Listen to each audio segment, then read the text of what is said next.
Recording too. Okay.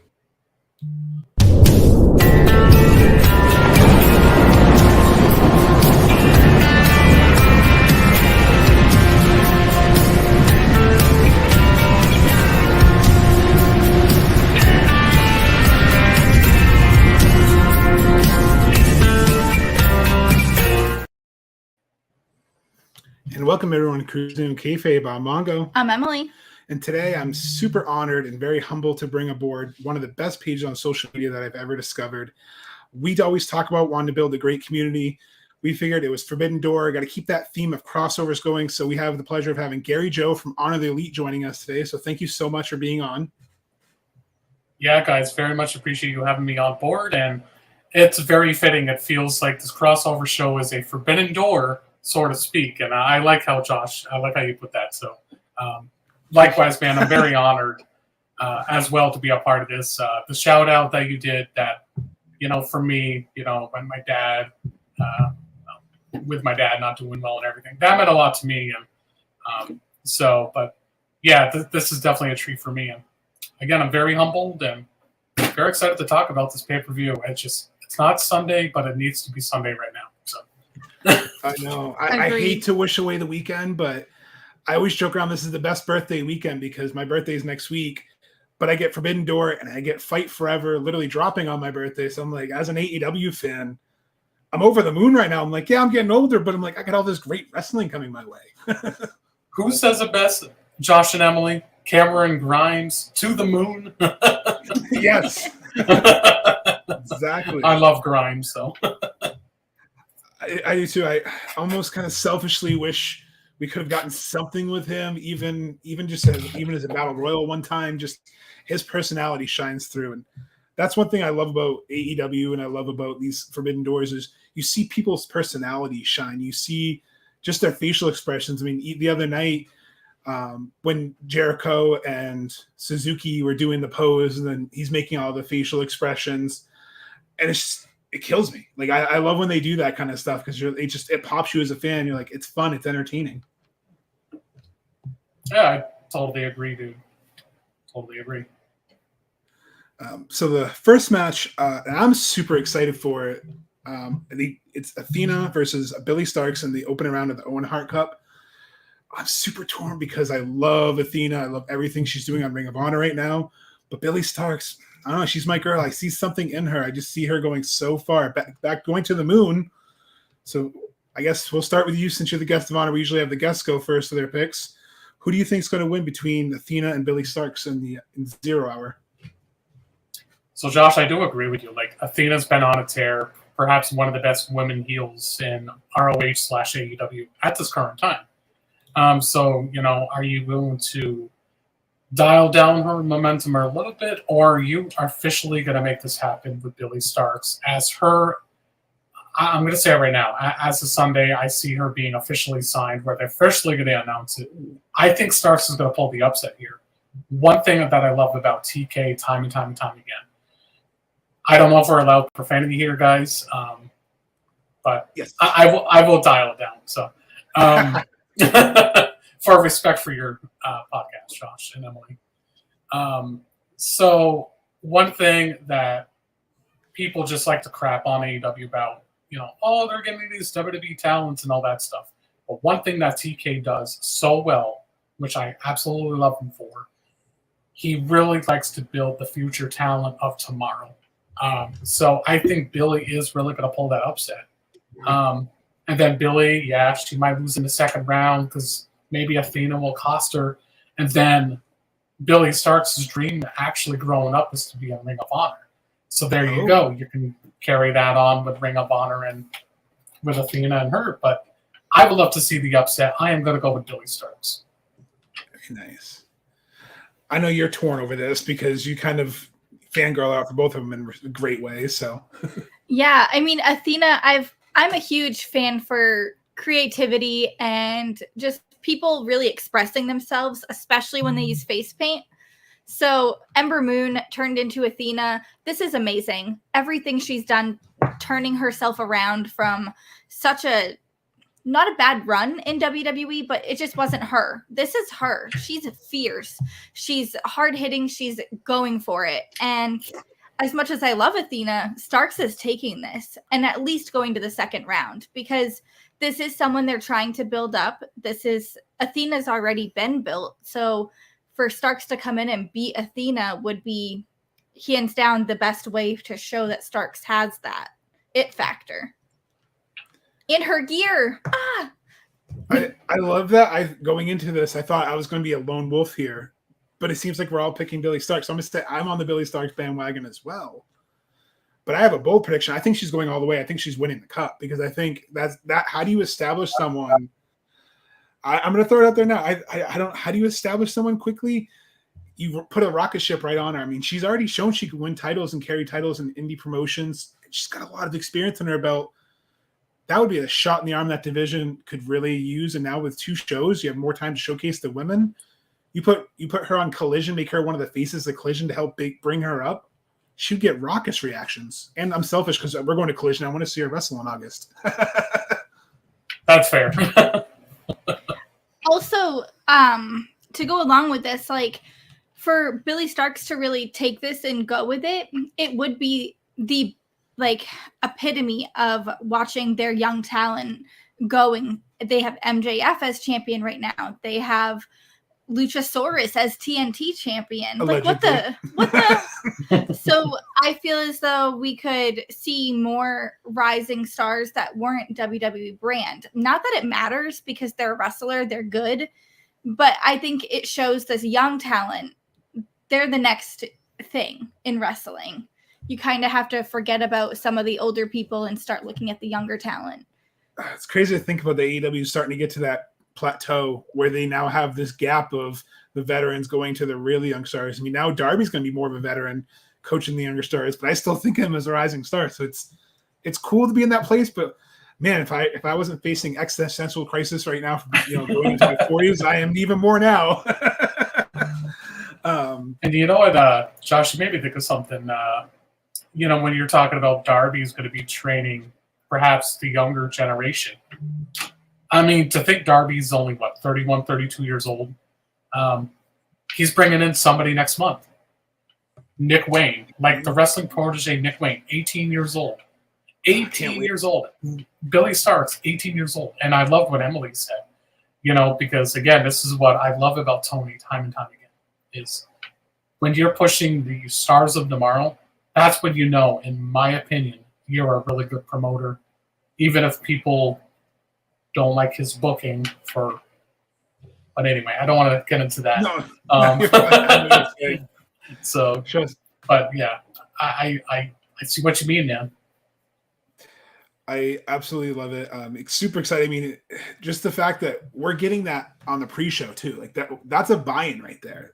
And I love it because the buy-ins don't feel like what WWE's pre-shows used to feel like, where it was a joke and it was like they just threw a match on there to throw a match on there. Now it actually feels like I have to tune into Zero. I can't miss this match. And even last year's Forbidden Door, they had some banger matches on the pre-show. It was, I think it was at least 2 decent matches. So what a way to start this pay-per-view. And it's if you're frowning about the $50, it's probably one of the best $50 you'll spend all year on a pay-per-view. You're going to get your money's worth. I mean, just these opening matches alone. Because then next up we have Adam Cole versus Tom Lawler, which was announced on Rampage. So if you're watching this and haven't watched Rampage, I do apologize for the spoiler, but that match was set up. I won't say how, just for people who want to see it, but I'm looking forward to this one. So I'm going to, again, defer to Gary, see what your thoughts are about Adam Cole and Dirty Tom Lawler.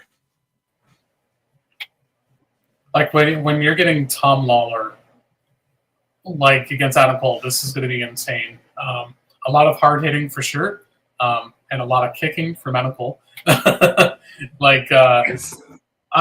love this a lot just because, it's Adam Cole. Like he's going to be on it. Like it's just showing that he's on a tear of some good excellence right now. For what better way for him to really, go to that next level of maybe perhaps getting his rematch against MJF.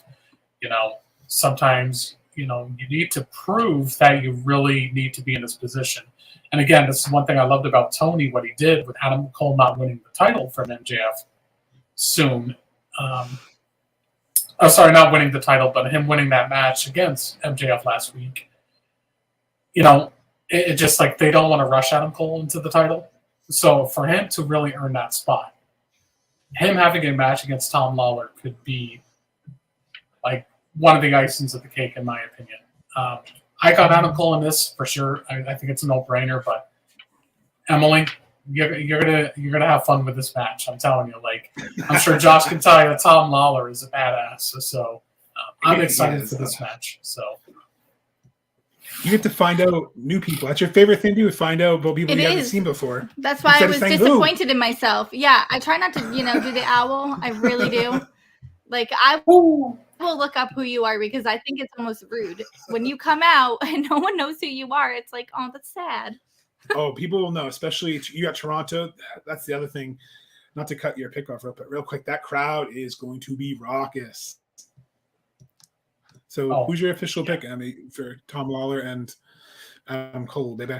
Same reasoning. Adam Cole's got something to prove. He's got a chip on his shoulder. Again, you take a beast, you put them up against each other. That's where he puts his thumb. And that's in the chip. That's right. He's got to dip it. So I know for a fact, like, Cole's got to take this because otherwise it doesn't really make much sense. Unless we're somehow getting a new signee again. See, I didn't think of that. That's... Wow, holy crap, we built up Adam Cole. This guy came in and beat him up. I guess he signed. Like, it could go both ways. I can see this match going both ways, but I think for both of your reasonings, I see Adam Cole as well. You need to get him on that hot streak. He just had that amazing match with MJF. It kind of woke the fandom back up to, hey, Adam Cole is still Adam Cole. He was injured last year at Forbidden Door. This is kind of his redemption arc in his mind. He's going to go out there and he's going to have a banger match with a guy who's going to literally kick the shit out of him. And they're going to just go out there and showcase. I can see this match opening the show because I think that's going to get that crowd hot. And Adam Cole can use that win, and then he can sit there and do the old cliche. Maybe he can watch Tanahashi versus MJF later and study both matches, making MJF a little nervous to make that match mean something. So TK is amazing at little details like that. So I think this match is going to deliver, but I think Adam Cole's got to take it. You both said it because I want to see him versus MJF at All In because I think that would just be fantastic. Oh, and he wins, and then he finally proposes to Britt. Oh, I agree. It awesome. has been a long time waiting. 6 years. 6 years. Yes. Wow. It's crazy to think about that. I mean, we've been engaged for like 5 years. It's fine. Yeah. We're just so damn picky about a date, okay? When you guys find out, you'll understand. Yes. There we go. Next up, we have a match that I think is going to be sneaky good, and a lot of people are already kind of writing it off, but they shouldn't. It's Toni Storm versus Willow Nightingale. And obviously, this was probably supposed to be Mercedes Moné versus Jamie Hayter, but unfortunately, due to injuries, I'm sure they changed it. But this match, it's going to be amazing because you got Willow, who's riding the momentum of winning the championship. You have Toni Storm riding the momentum of winning the championship. Both women want to win. Both women have something to prove. So how do you book this? Do you give Willow two championships, or do you let Toni go? So I don't know. So this one's really hard for me. So I'll have to see what Gary thinks. This is going to be a fun match too. Like Toni Storm, like she's been proven that she's been a very good dominant force since becoming a heel.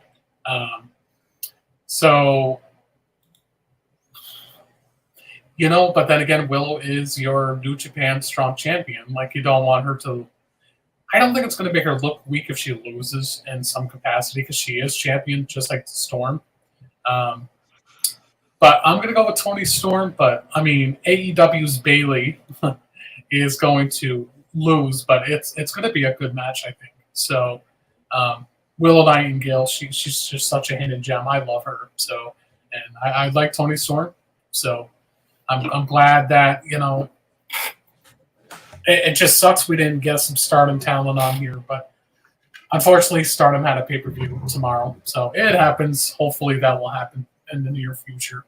So, I'm still of that person who I want Tony to kind of do his own women-only pay-per-view, maybe and use Stardom, so maybe like a Forbidden Door, but for Stardom and the AEW and maybe Impact Talent, and do a really cool pay-per-view, because I know NWA tried it, but they didn't promote it, and there was a really good pay-per-view, so it can be done, but with the right promotion. So maybe this is a way Tony gets that working relationship, especially, Monet being the face of that division. This is a good way for her to kind of work both brands. With really quick, Emily, if you don't mind me saying something really quick. I think what they're going to do is, if Mercedes is close to being 100%, I'm going to call it right now. Why would TK move away from the Agganis Arena to the TD Garden? I think he's going to really bring Mercedes in that. Boston. I really do.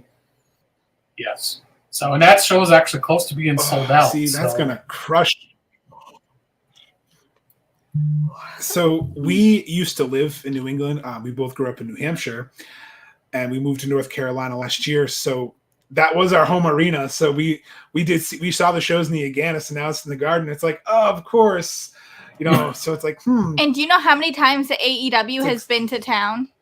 We've got none down here. I'm like, but it's okay because we got Collision coming. But I was like, I saw the Garden. I'm like, of course they announced the Garden in August when we have weddings to go to. But it's like, I'm excited for my old hometown because I think you're right.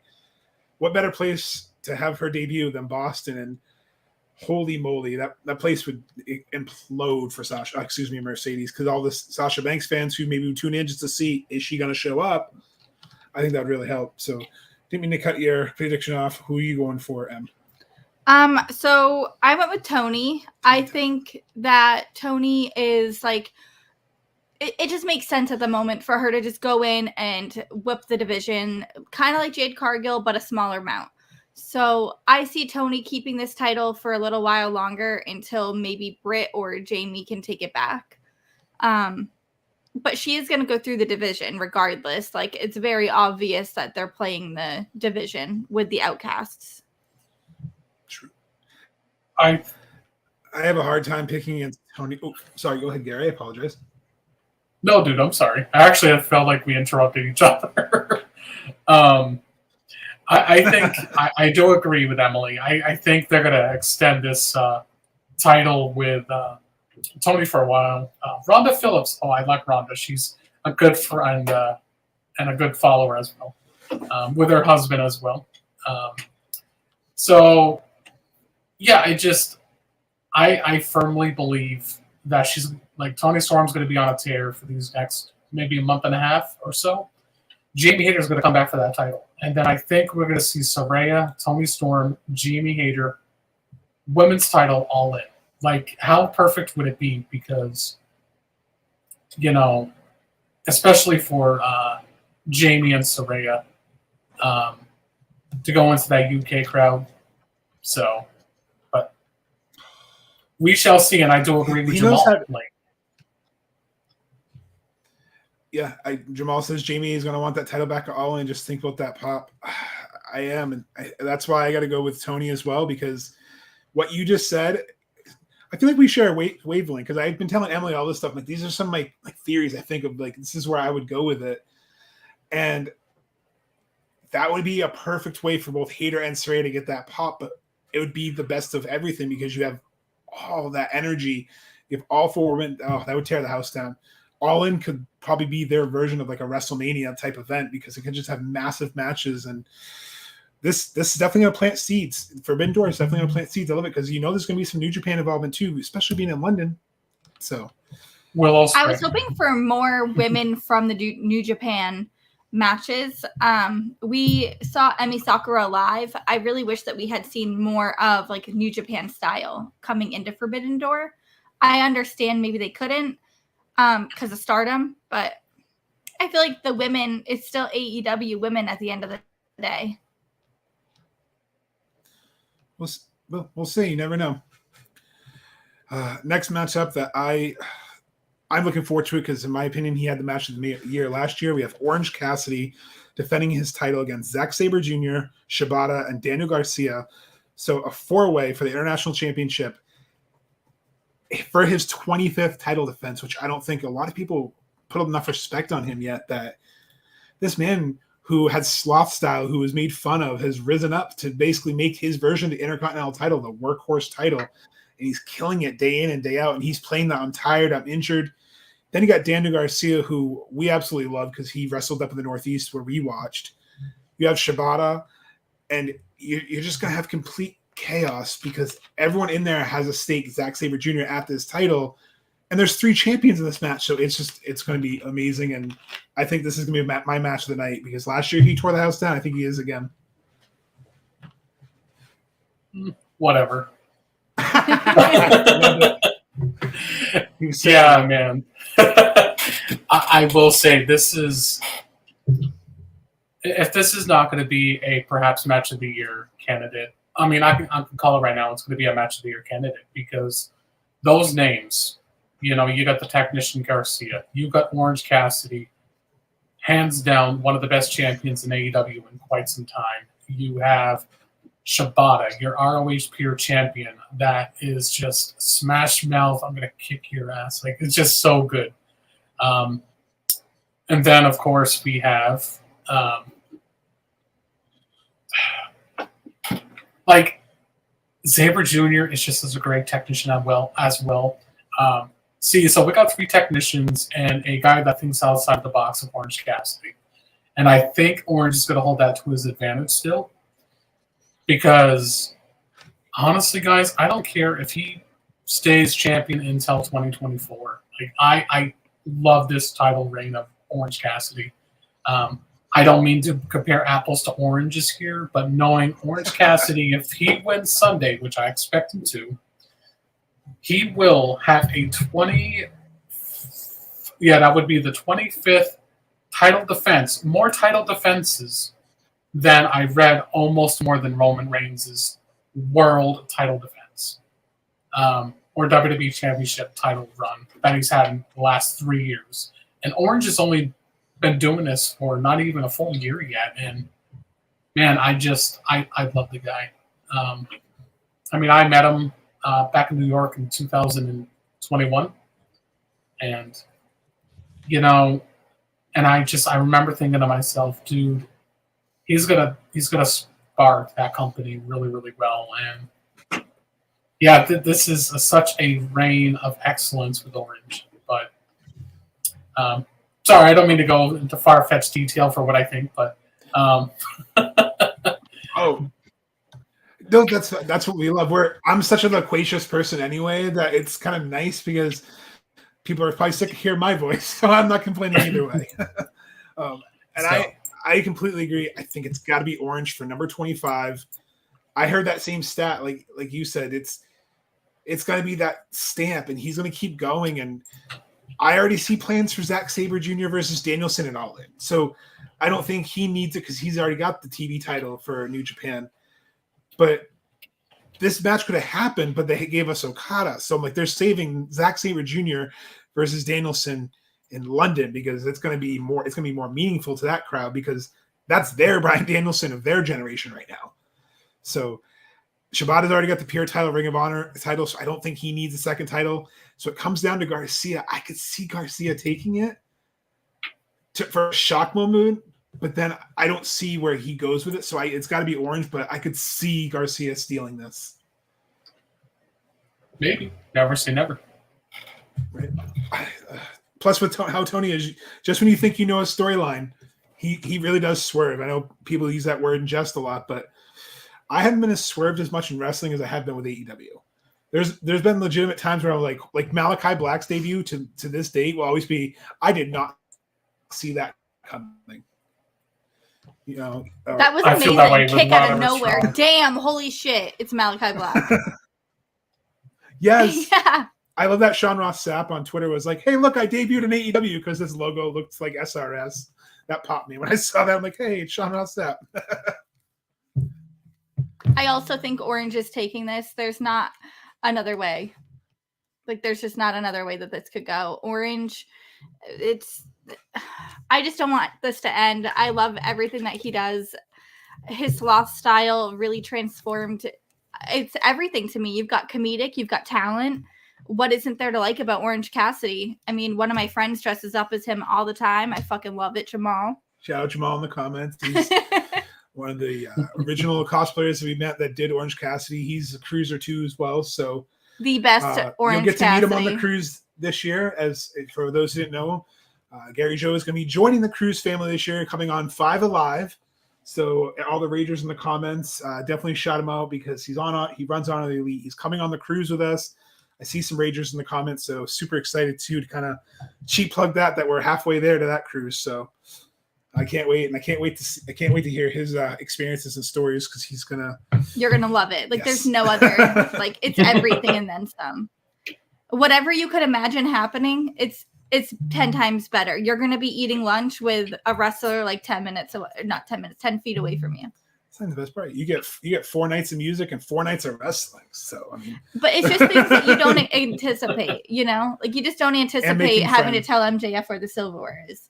Yeah, and then him telling me to go fuck myself. That was pretty great. He was like, I'm like, yay! He just looked at me like, you're weird. I'm like, I was excited. And the friends are endless with this cruise. Yeah, like shout out to we have Walter in there in the cruise as well. He's been on all the cruises. So it's just cool. We've made a lot of friends on that, and I'm excited. And that's what inspired us to kind of launch this podcast too. So a little cheap plug there for those who in the audience who didn't know. To keep back on traps, don't want to go too far off. The next match we have CM Punk versus Satoshi Kojima. I apologize if I butchered his first name wrong. I'm not very good at pronouncing him. In the Owen Hart Cup. So it's the first round for the men's. I have kind of some different thoughts in this one, but I'm excited to see it. So what about you, Gary Joe? What do you think for this match? Well, I guess one way to have Punk really prove his ground since he's been back is to be, going up against Kojima is one hell of a statement with this match. So I think I think it's no-brainer. Punk's going to win here. But, it's going to be a good match, I think. And people can say what they want about CM Punk, but I don't know if you guys noticed it, but I think ever since his return, he feels like he's really meant to be in this ring a lot more. Like his stamina's a lot better. He's more like it feels like he's not less cautious and he's less cautious, less fragile. It just I don't know. CM Punk looks like he's going to do pretty well in his second round of Punk, I guess you can say. So, but yeah, I'm going to go with Punk for sure. Definitely. And what about you, Em? I think Punk's taking this. So like something that I noticed when Punk came back was his appearance. He looks a little more built. He looks a little healthier. Toned up. Yeah, he looks healthy. He looks like he's ready to go, comfortable in the ring. I think that, his promos still are on fire. There's no doubt there. It's everything that Punk does and embodies, if the fans love. I mean, we had AJ on last week, and he said that the stadium, if Punk would have told them all to walk out back, they would have walked out back. Like, that's how he was motivating this crowd. It was like being at a concert, is what we heard. Woodstock, they were like vibing with the crowd. They were almost like hypnotizing them. So Punk, it's not that, he's not a good competitor. It's just that if Punk doesn't win this, then why'd he come back? No, that's fair. I agree with you both 100%. This is Punk's first singles match in almost a year. You can't have him lose this match. His momentum will be instantly derailed. Yes, I know he's CM Punk, but most of the U.S. crowd doesn't really have the same appreciation for Kojima. I respect the hell out of him. I've watched a lot of his stuff before on YouTube, back in some Wrestle Kingdoms. I know what he means to New Japan Pro Wrestling. So this is a real big match for them too, because he's kind of one of the legends that have been holding it down for years and years over there. And you have CM Punk, who's kind of our legend, holding it down for, a while, and then obviously taking his sabbatical and coming back. So it's kind of a meant to happen match. Yeah, we didn't get Kenta. However, I still think Kenta's working us because it's weird how he took a 180. I just think it was a travel thing. I think Kenta's here. I think this match, CM Punk wins, but I think Kenta comes out and they stare each other down and it sets up All In. I think we finally get that match at All In just so there's a proper I applaud build. You, sir.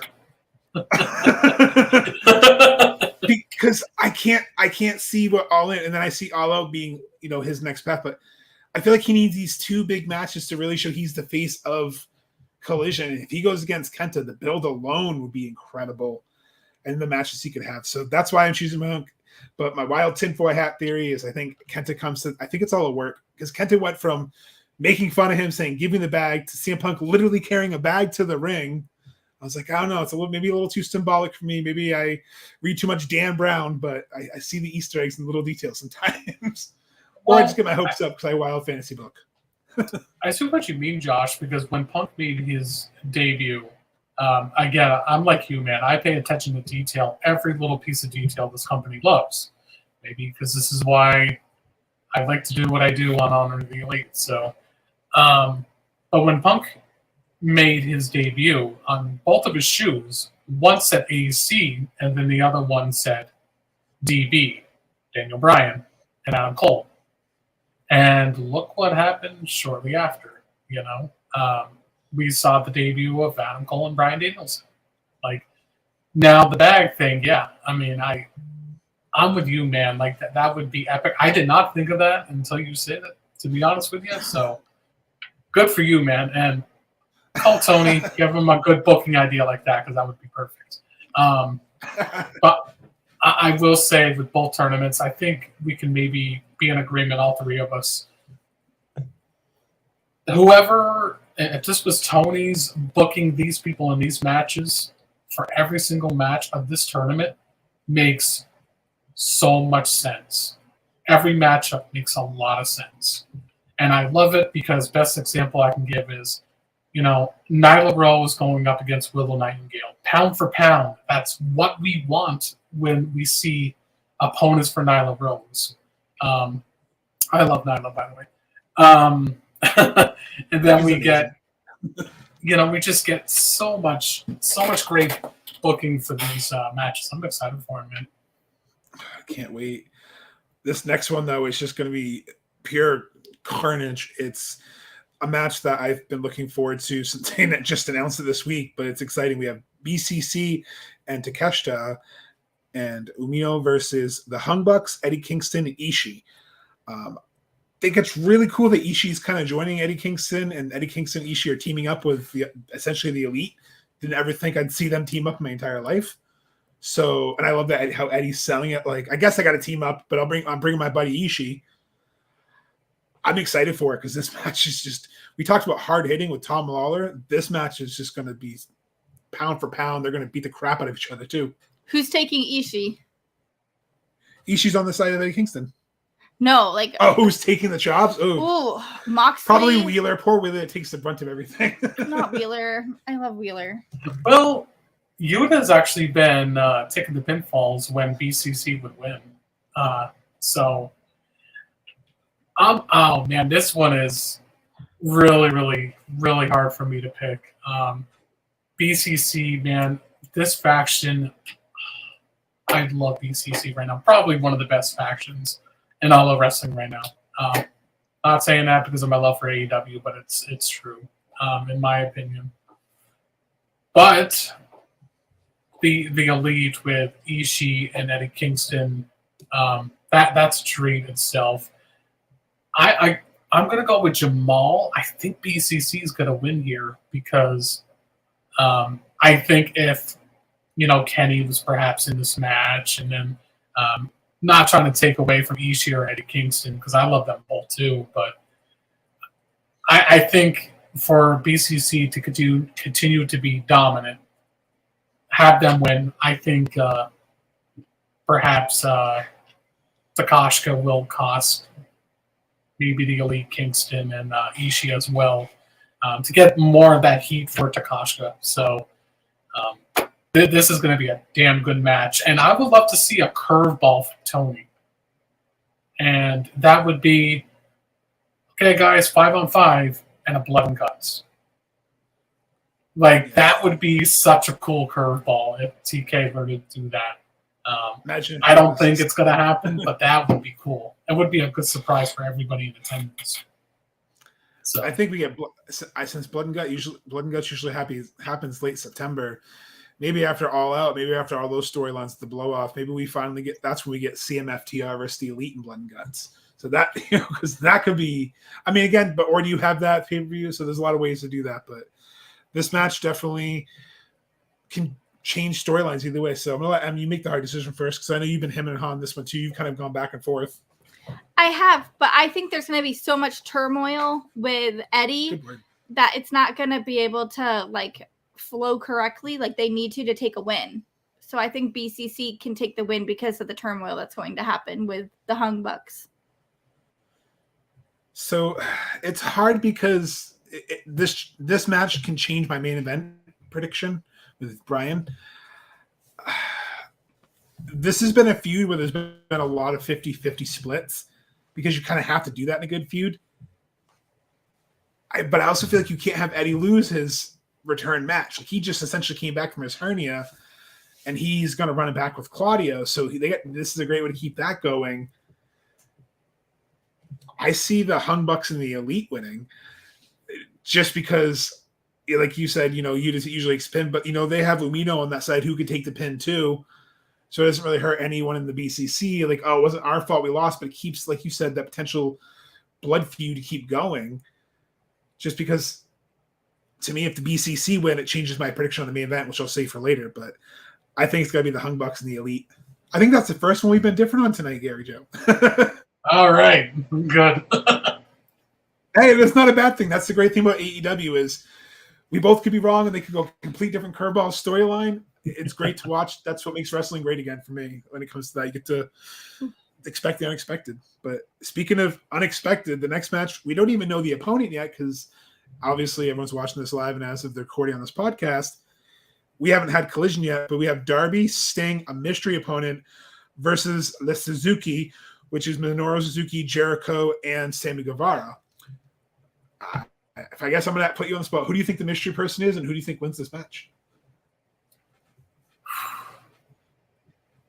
Well, a friend of mine that's been on my, not my podcast, on my page himself, she thinks it's going to be a very crazy surprise, someone coming out of retirement. She's thinking it actually could be Muda. That would be interesting because Jericho does have a feud, not have a feud, but has history. Of course, with Sting and especially Jericho in the early 90s. So that would be cool. I don't think that's going to happen, but never say never. Who do I think will be their partner? I'm going to go with NATO because, after all, he's a very likely choice, which I would not hate at all, personally. Now, who's going to win between them?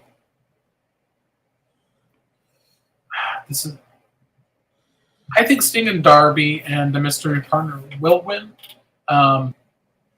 Because, this is going to get Jericho outraged, being PO'd, upset.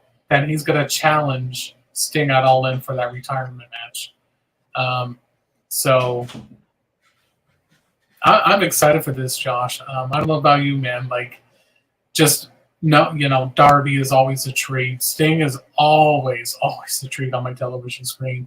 And then the other side of me is telling me maybe Jericho would lose, just because I want to see again. This is what I love about TK's booking as of late. What is Sammy going to do? Is he actually going to leave, Jericho high and dry too? Like it could go so many ways with this match, and it's very intriguing. But yeah, I'm going to go.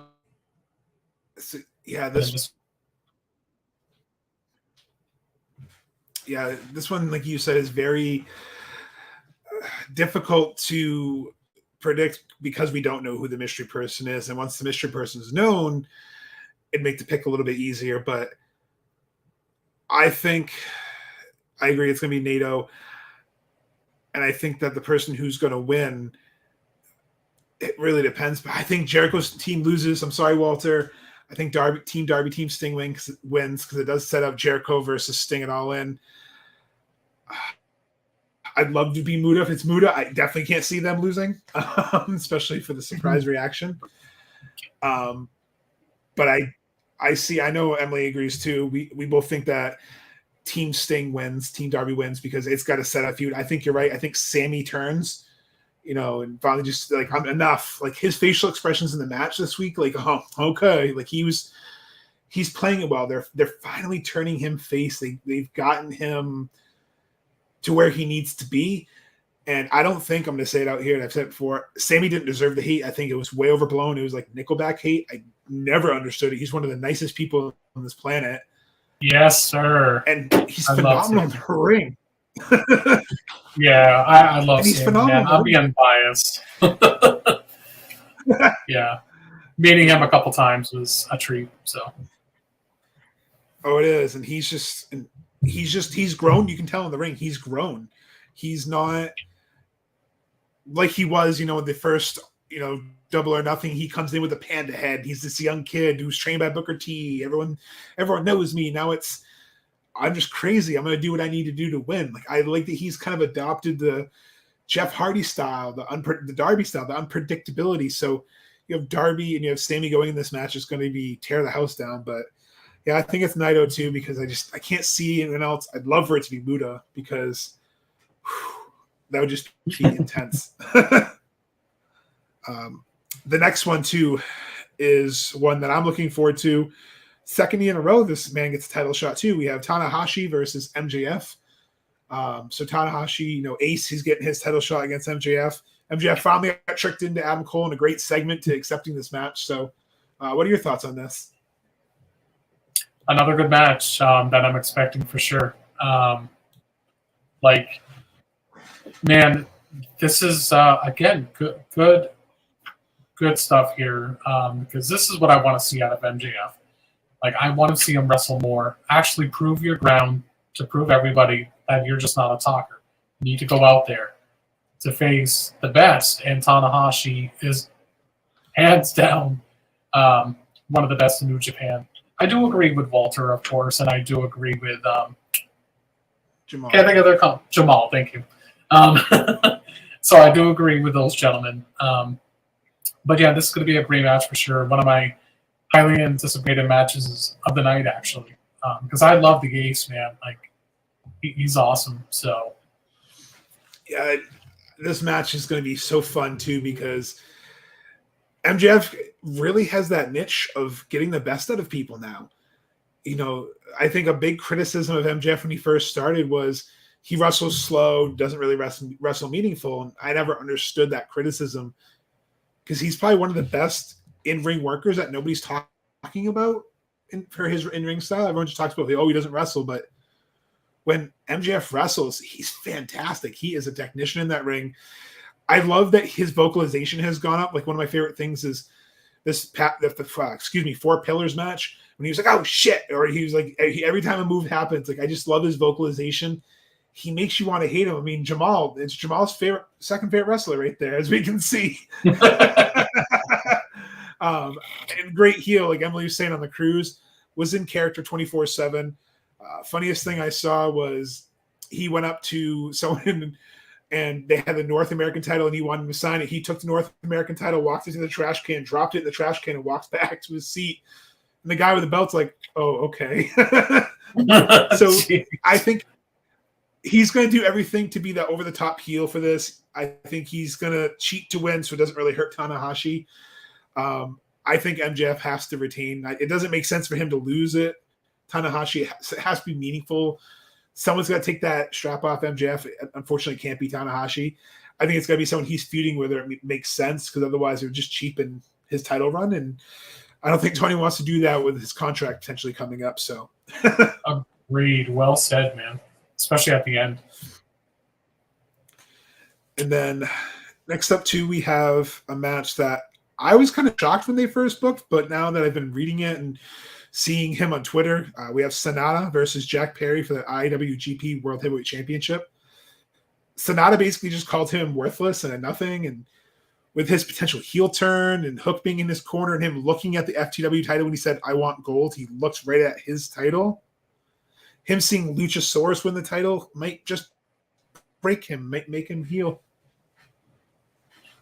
Yeah, So it's been reported that looks like they want MJF to go heel. So I certainly see that happening as well.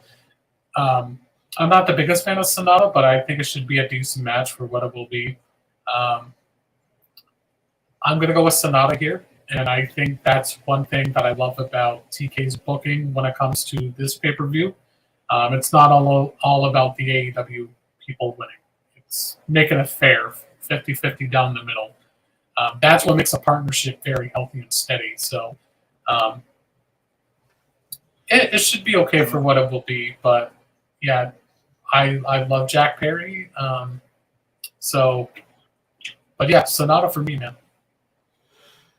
I know it's really hard to, I hate to say fantasy book a heel turn.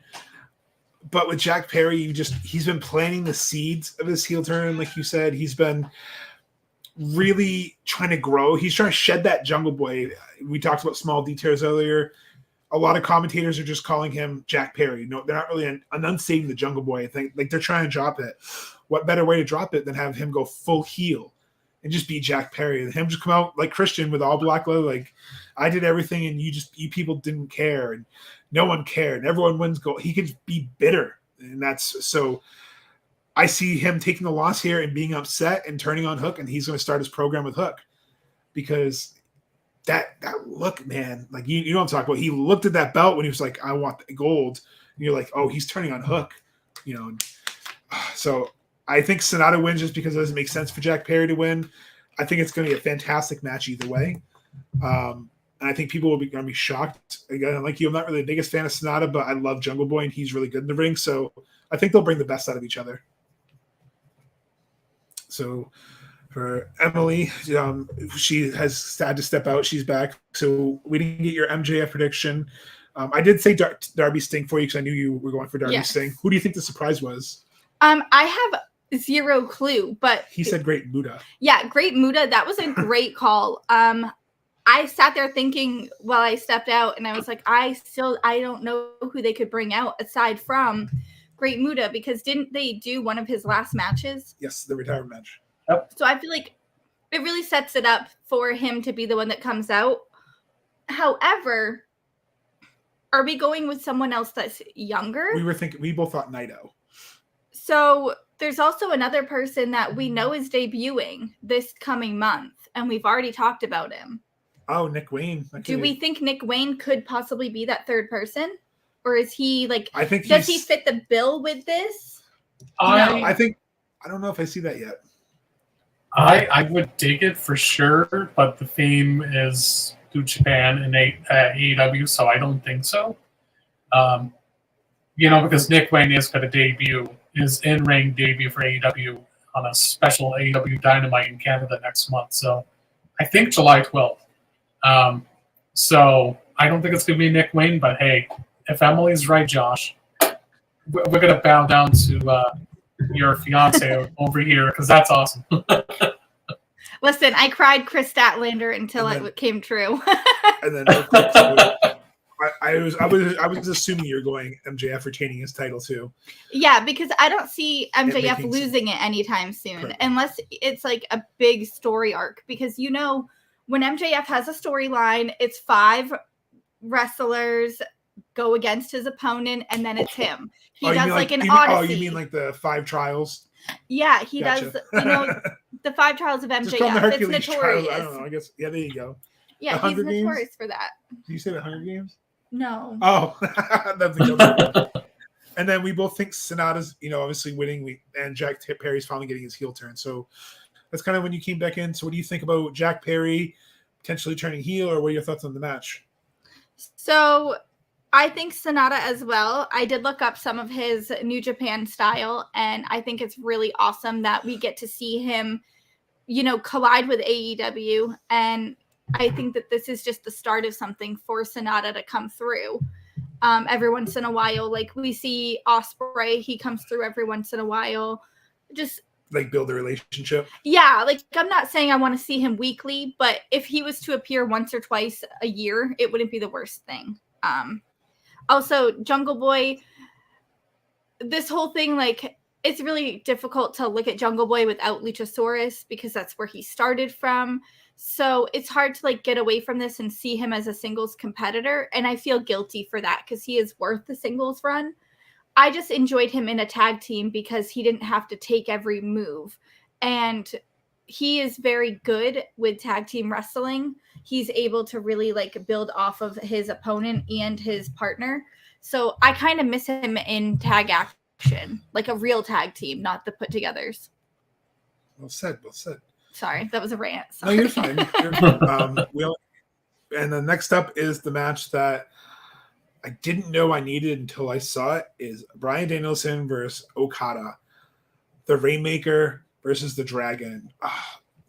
Yes, please give me more. Serve it to me on a silver platter. Like, this match is going to be fire. No matter who wins, we win. So what are your thoughts on this one, Gary Joe? This is what bothers me about Tony, is he spoils me too much. This match, man, oh my goodness, like, it's going to be obviously a clean finish. I firmly 110, well, I can't say 110%. I'm going to go with 50%. Okay, this match can go both ways. I'm 50% certain Okada's going to win.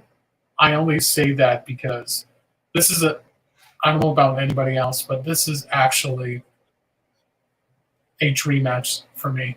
And this is what I love about Forbidden Door. And Jamal, me too, trust me. The rain was felt. Jeez. Well, this got dark. Yeah, right. But yeah, man, this is going to be such a great match. I can't wait for it. I think this match is going to go 35 minutes, maybe 30 minutes. This is going to be a match of the year candidate as well. But I think this match, and then of course the other match that we're going to talk about, is going to be the most exciting matches that I know that I can't wait to see. Maybe throughout the year, and we're not even at the end of the year yet. So yeah, this co-main event what this is. So I'm going to defer to Emily because, again, I know she's been kind of flip-flopping too, because she's like me. She talks herself out of it. She's like, this person's going to win. No, this person's going to win. And that pay-per-view, she's like, I told you it was that person. I do the same thing because it's just, like you said with this booking, it can go either way. But I'm going to let Emily, sorry, I keep rambling. So you're up. The sound when Okada comes out is phenomenal. There isn't really a better, like, aside from glass breaking in AEW, there isn't a better, like, quick drop sound. Maybe Sting, but I love everything that Okada brings to the ring with him. He really just takes everything and holds it, right? And then the crowd starts going and he lets it out. I think that's the funnest part about watching Okada, is that he's able to kind of like keep his composure, and then the second the crowd's giving it, he gives tenfold right back.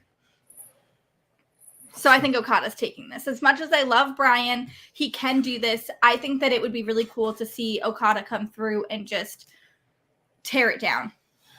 So earlier I was talking about the BCC. Since the BCC are taking the loss, I think Bryan Danielson has to take the win to keep the BCC strong and to keep his momentum. I can see Okada eating the pin here, so I think it's Bryan Danielson. But you said Hung Bucks earlier. Yes, because I don't think BCC can lose and Bryan Danielson lose.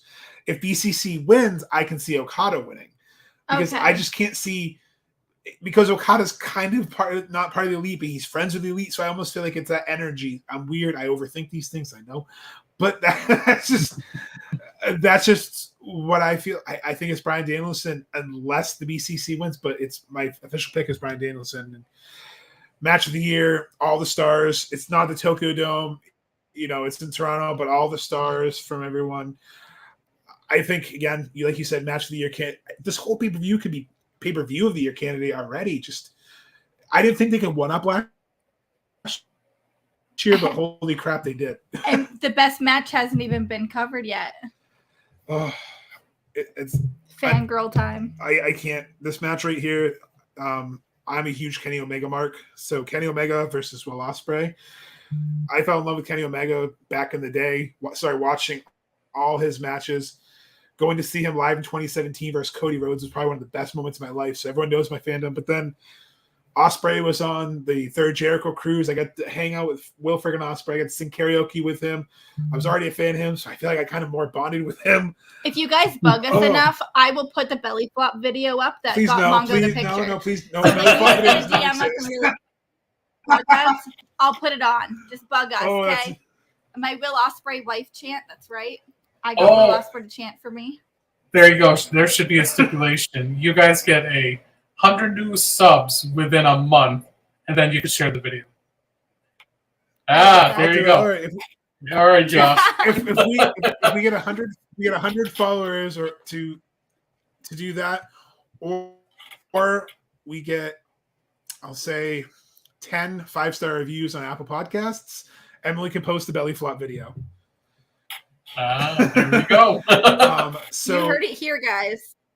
So who does Gary Joe think is going to win between Will Ospreay and Kenny Omega?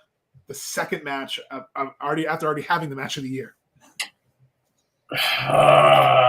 Boy, this one's tough. This one right here, and Okada and Danielson. These were the two matches that was very difficult to pick.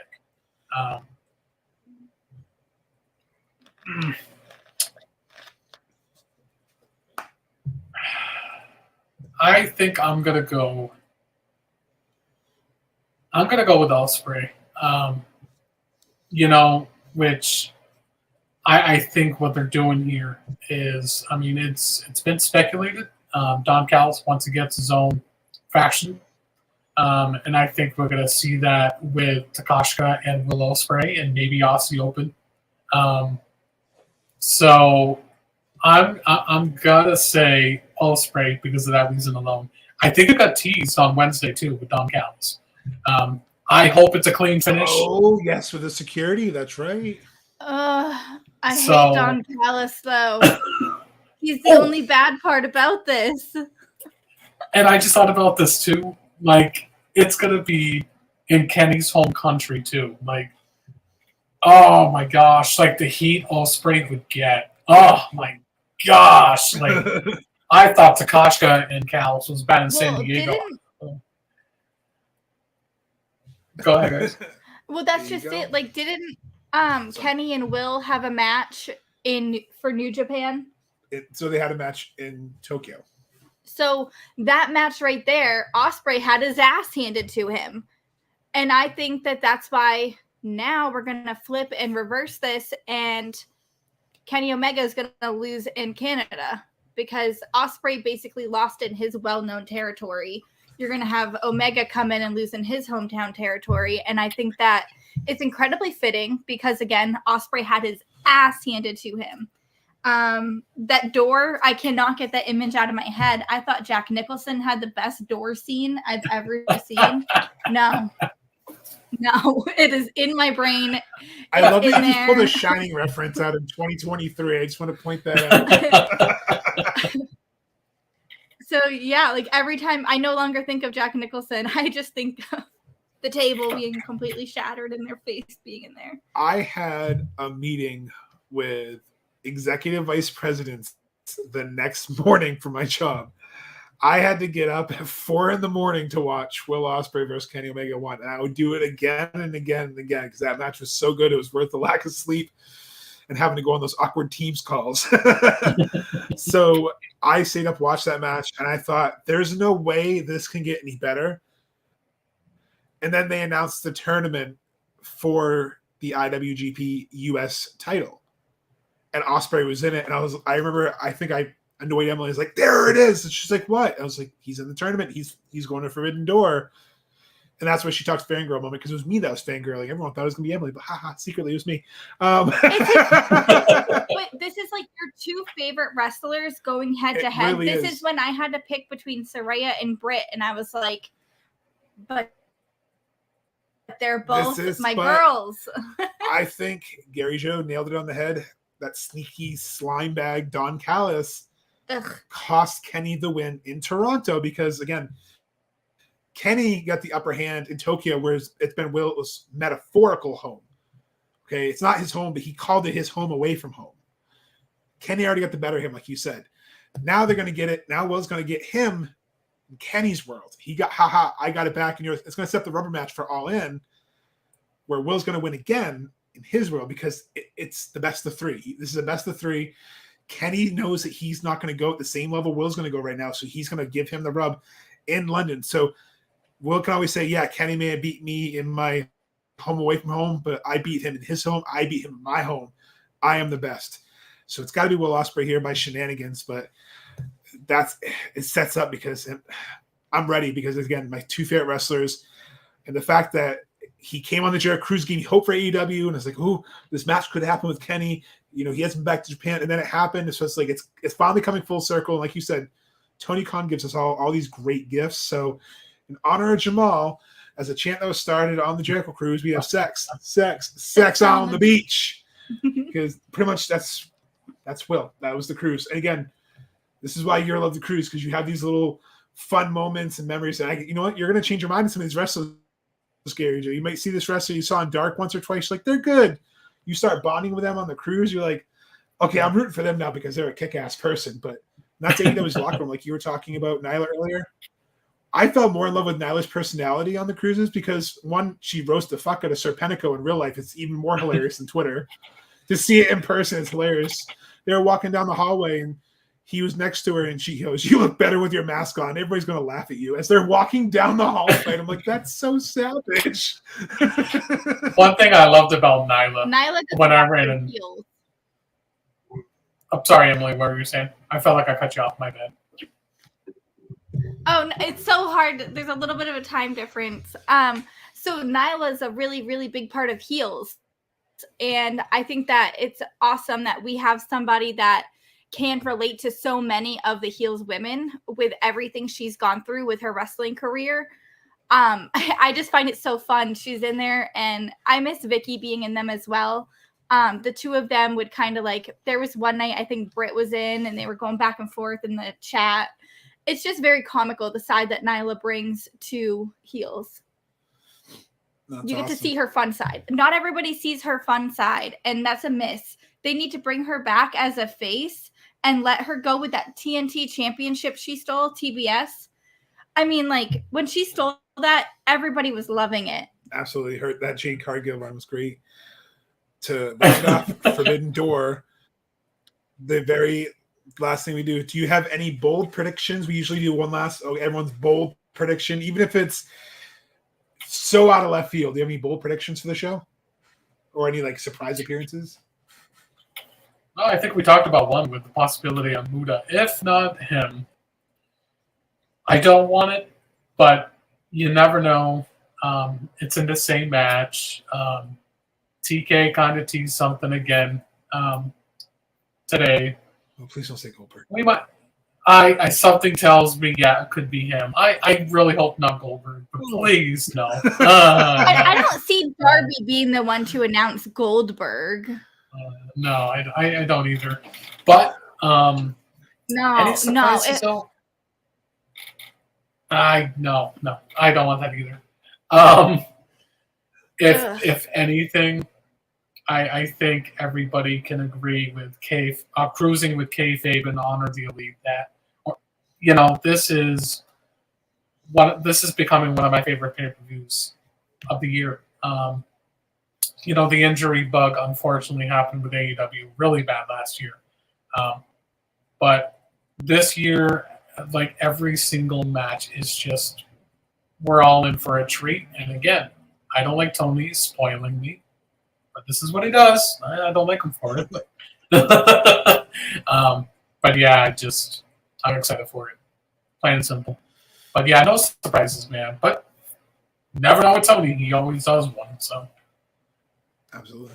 And Emily, any bold predictions or surprises? I know you also alluded to Muda earlier. Yeah. I also think that with Tony Storm being part of this. It's the Outcasts. It's people have been running their mouth about Soraya. She's showing up at some point, I imagine, to be with Tony. It doesn't make sense for her not to show up anytime soon. I know she's wanted to come, so I'm not sure what's going on with all of that. And that says a lot because I follow her very intensely. So for me to not know what's going on, it is surprising.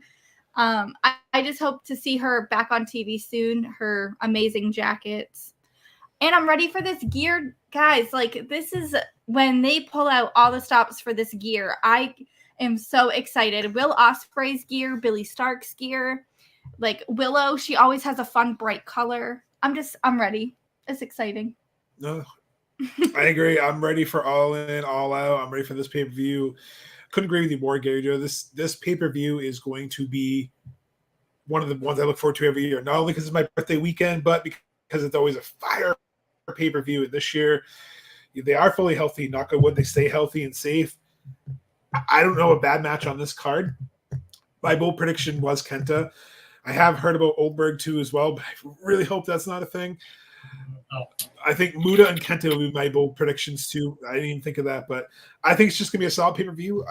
Get to make some snacks, kick back, relax, enjoy it, and then get to, I love interacting, with your page, Honor the Elite. I like you post positive updates. You don't post rumors and innuendo. It's usually nice things. So that's what I enjoy about this pay-per-view is the conversations we can all have afterwards of the growth and what's next. And hey, this summer is already going to be crazy. Now it's going to be more epic. Well, you guys want to talk about epic. I'm going to make a bold prediction. Now, you were just saying something like a prediction. This will, in fact, be, besides Ring of Honor being on pay-per-view, this will be the last time you see AEW on Bleacher Report. I wholeheartedly think and believe we're going to see All In and All Out. Well, actually, starting at All In, we're going to start getting that streaming deal done. I don't see Tony being that kind of guy where within 7 days, you have to pay $50+ each, where that's going to be like over $100. I don't see that with TK. I'm hoping this is the last pay-per-view that we have to buy on VR. The streaming deal will give AEW so much money, which means more growth, just everything imaginable. This is why I support this company. This is why I support this company so much, Josh, is because, man, let me tell you, they give me a reason to know wrestling is alive and well. So, perfectly said, and it's great. And that's why another reason we wanted to have you on and thank you again is because I love your outlook at it. It's entertaining. I love it. They give back. You appreciate it. You are about building a big community. And that's what it is for us. The cruise was our community because when you go on the cruise, no one is trolling you. No one's saying stuff saying behind a screen. They're not belittling your opinions.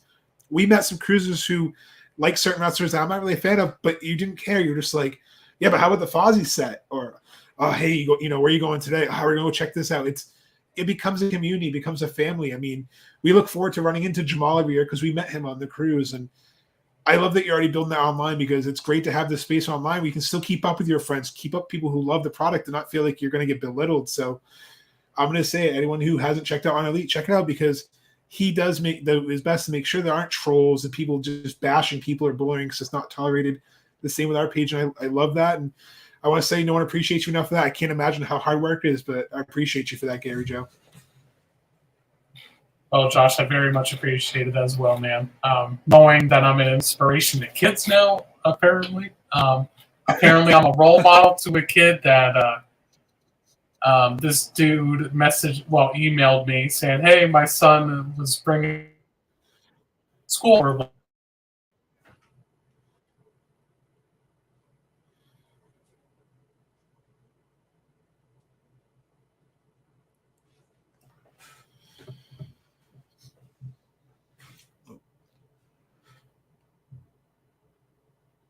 I think it might have froze a little bit.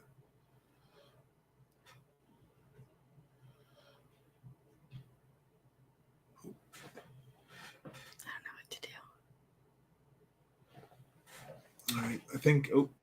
I think he's back. Sorry, guys, my Wi-Fi kicked on for whatever reason. That was weird. That's great. So Josh and Emily, it's were... okay. It's the people. It's the people coming after me. We're doomed. You gotta stop stalking.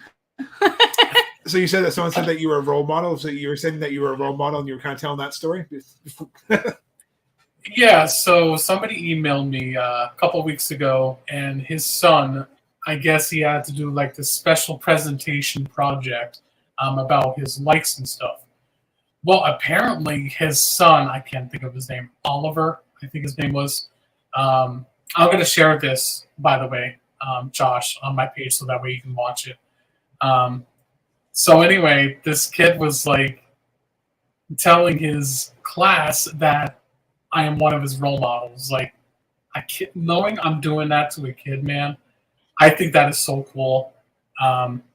There was another email that I got from this kid that is battling with breathing problems with the throat. And I guess this 2-year-old kid really likes the stuff that I post as well. The parents tell me that, she gets excited over my stuff. And I'm like, knowing that is the type of environment that I have created, it's just, man, it's bittersweet. Like, it's pretty cool knowing that I've made an impression on over 20,000 followers right now. I don't know how I do it, man. I really don't. Like I told you guys before we came on live, I probably block and ban on average 80 people a day. And I'm the only moderator for it, man. I get a lot of people say that I also have that TK mentality. So, and I'd like the thought of that. But this is not about my page, man. Honestly, this is about cruising with kayfabe. This was a treat, dude. Honestly, Josh, I cannot thank you enough, and Emily, I thank you as well for letting me be a guest on here. Yeah, thank you so much. Appreciate it. Shout out to everyone too. Make sure you check out Forbidden Door on pay-per-view this Sunday. Can't wait for it. Check out Honor the Elite on Facebook, and make sure you also follow us at Cruising with Kayfabe. And until next time, everyone, appreciate you tuning in. I'm Mongo. I'm Emily.